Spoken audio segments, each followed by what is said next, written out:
रात का समय चंद्रमा हल्की रोशनी फैला रहा है। घना जंगल भूतिया लग रहा है।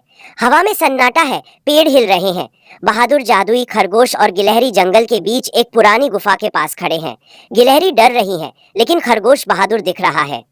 गिलहरी कांपते हुए, खरगोश भाई, मुझे यहाँ अच्छा नहीं लग रहा। यादुई खरगोश मुस्कुराते हुए, डर मत गिलहरी, हमें उस भूतिया एनाकोंडा के रहस्य को सुलझाना होगा। खरगोश और गिलहरी गुफा में घुसते हैं। वहां हर जगह कंकाल और टूटी फूटी चीजें पड़ी हैं। अचानक एक ठंडी हवा चलती है और गुफा के अंदर एक रहस्यमयी सरसराहट गूंजती है। गिलहरी जोर से चीख उठती है। गिलहरी डरते हुए, क्या वो भूतिया अनाकोंडा आ गया? जादुई खरगोश चौंकते हुए, शांत रहो या फिर कुछ और। अचानक गुफा के अंधेरे में दो चमकती आंखें दिखाई देती हैं। एक विशाल पारदर्शी भूतिया एनाकोंडा धीरे धीरे सामने आता है। उसके शरीर से नीली चमक निकल रही है और उसकी फुफकार से हवा कांप रही है। गिलहरी डर से बेहोश हो जाती है। भूतिया एनाकोंडा गूंजती आवाज में, कौन मेरी शांति भंग करने आया है?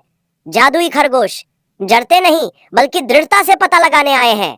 तुम कौन हो और क्यों यहाँ भटक रहे हो? एनाकोंडा एक दर्द भरी आवाज में अपनी कहानी बताता है।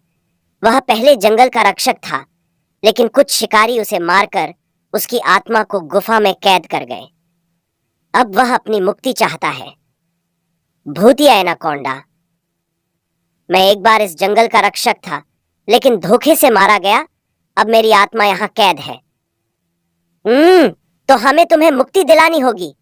खरगोश अपनी जादुई शक्तियों से एक मंत्र पढ़ता है। गुफा में एक सुनहरी रोशनी फैलने लगती है। गिलहरी अब डर के बजाय उत्सुकता से देख रही है।